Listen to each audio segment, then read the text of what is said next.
Hezbollah one of the most sophisticated non state military అది Hezbollah. World కూడా recognise చేస్తుంది. Hezbollah enter అయింది, ఇజ్రాయెల్కి చాలా కష్టమవుతుంది అని చెప్పి ఎన్నో నరేటివ్లు నడిచినాయి.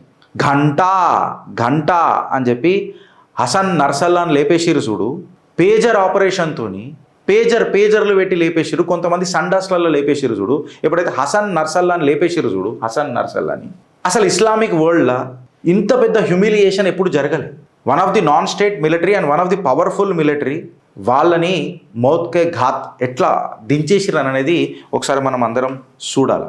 బషర్ అల్ అసద్ ఈ మనిషి ఇరాన్ని సుమారు 15 సంవత్సరాల నుంచి the man Iran had labelled to protect for 15 years was gone in 72 hours.